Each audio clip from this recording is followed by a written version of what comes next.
John Beaudin from Rock History Book. How are you, everybody? We got a special episode today that is very appropriate for today. One of the world's greatest singers who died before she had really any fame. She was a quiet girl, but man, we start. She was born on February 2nd, 1963 in Washington, D.C., and no one in this world could sing the quiet songs like this lady. Some of you have already guessed who this is. We'll tell you in a second. Her dad, Hugh, was a teacher, a sculptor, a musician, a former Army medic. He taught her how to play guitar at 9. By the time she was 11, she was playing in local Washington clubs. She was in a band called Easy Street. Then, of course, many other groups followed after that. In 1986, she met an engineer and bassist, Chris Biondo. They were also a romantic couple. He said in the beginning she was so shy knowing he had a recording studio. She didn't want to come in because at that point she'd never recorded anything yet.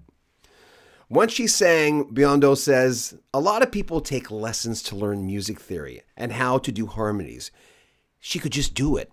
I watched her come up with 3 or 4-part harmonies out of nowhere. She would hear something in her head and then sing anything she heard inside of her head. Biondo said that told the Guardian newspaper that she could change melodies like crazy within a song, and the band would have a hard time, following her. She was that talented. Lots of record companies came a-calling, but Cassidy Eva Cassidy, that's who we're talking about, didn't really want to play the game. She was shy, and she wouldn't come up to someone and say, I really want you to sign me.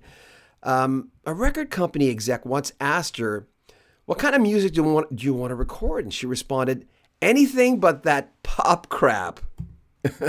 Yeah, there you go. There's Eva Cassidy there. What a lovely picture, huh? Blue Note Records gave her $3,500 to record 6 songs, and she and Eva Cassidy Flavor recorded 6 songs in 6 different genres. She also did a demo with a jazz group, a band I met in Toronto a few years ago, Pieces of a Dream. But she hated the results quite a bit. Apollo Records gave her a deal where she'd be able to quit her day job at a flower shop and basically do music full time. Unfortunately, Apollo Records went under, and around the same time, she spotted a mole in the back of her back. Now, Eva Cassidy at this point hadn't been to a doctor in a lot of years. And her boyfriend basically said that he wanted her to go right away to check it out, but she waited 6 months. And at that point, when she did go in, they ended up taking a piece of skin from the back of her neck right down to her spine. They thought the cancer, melanoma, had gone away, but it came back with a vengeance, really. It came back in her lungs, in her hip, in her leg. It wasn't a good situation. Her brain, I'm looking here at the notes. And even in her dying days, Eva Cassidy was still being rejected by record companies. Look at that face. It's like she didn't really know. And maybe that's what made her so incredible. Maybe, I don't know, maybe that's what it was.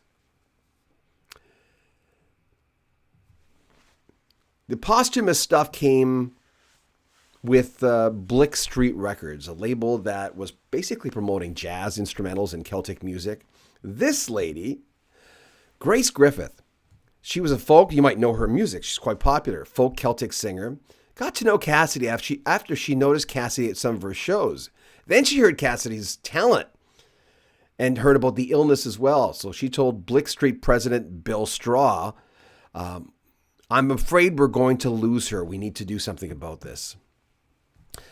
This is what Grace Griffith said. All the colors of the rainbow, all of life's palettes and beauty and sadness and sweet passion of eternity. It was all there in that voice that came from that heart and those hands. It says a lot, doesn't it? 2 months before Cassidy died, Straw attended a tribute concert for her, and he said he felt ghoulish being in the audience. And at one point he had heard the demo that she had done. And this is how he thought. He told The Guardian this. And we'll have a link to when I finish this, I'll put the link to the Guardian article. It's very well done. I've just basically cherry picked through it. As soon as her vocals came on, I felt it was extraordinary. By the time I finished the album, I came to the conclusion that this was one of the best singers ever. Straw says he felt kind of weird about the concert that he went to that I just mentioned, but after he met her parents, he felt a little different. He says, yeah, I've kind of felt good about it because her parents wanted her music to be out there. Eva Cassidy recorded 3 low-budget albums when she was alive, but she had 127 songs in the can. That's a lot. In 1998, they released, and this is really nice, they released an album called Songbird. Most of you, if you know Eva Cassidy, will know that one. That there was a lot of music that in the can, so they wanted to make good use of it. They were very careful with it. And it was Chris Biondo who basically produced these things. So Songbird was released. It sold 10,000 copies in the first 2 weeks. People magazine did a glorious review on it. And just before Christmas of 2000, Top of the Pops played a grainy video of her singing Over the Rainbow. And the album in England went to number 1. There have been 13 releases since then. And love this picture.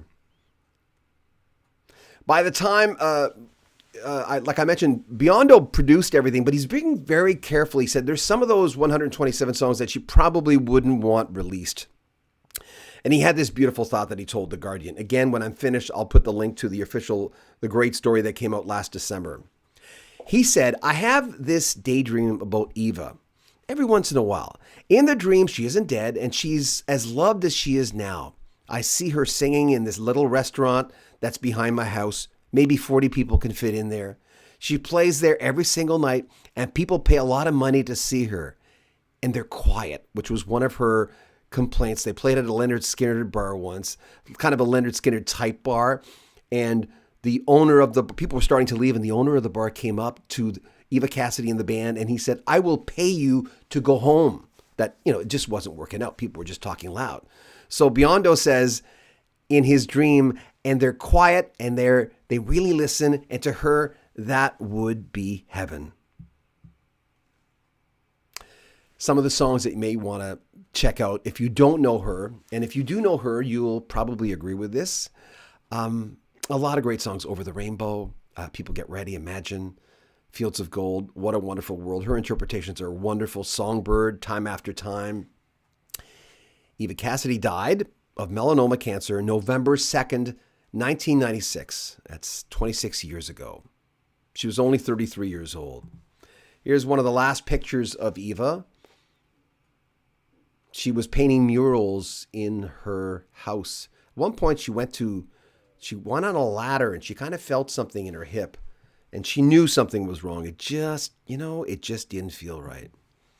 I want to do more videos like this on people. I remember I almost cried the first time I heard Eva Cassidy.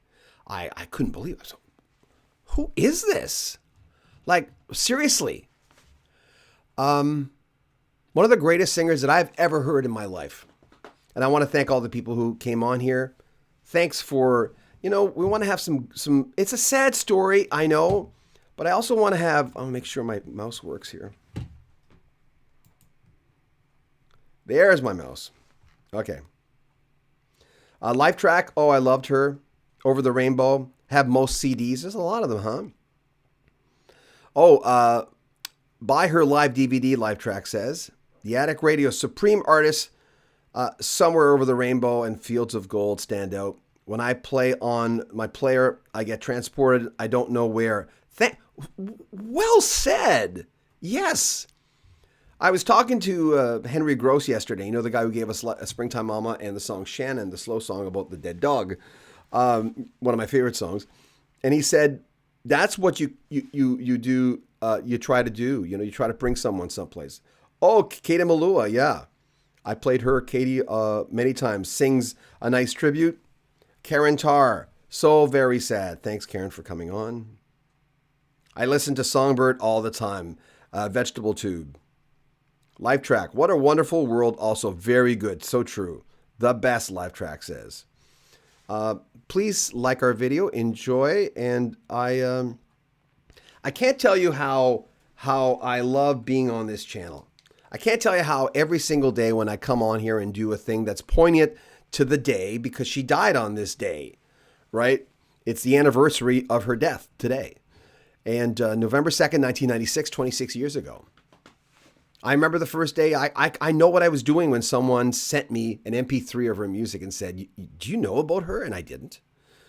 And he said, you've got to look her up. You got to find out, because back then we had computers. Not everyone did, but back then we really did. So thanks for tuning in. I appreciate it. It's a daily thing that we do on Rock History Book, where we look and grab the stories for the particular days that are poignant to, of course, the dates. So if you want to help the channel, there are the 2 P's in the description. Patreon. You can join our Patreon to get early access to our videos, or else you can make a PayPal donation. There's a link right there. And right after this, I'm going to put the link to the great story where I got about 1/3 of this information from. About half of this information from. So thank you for being out there. Take good care of yourselves, guys. John Beaudin, Rock History Book.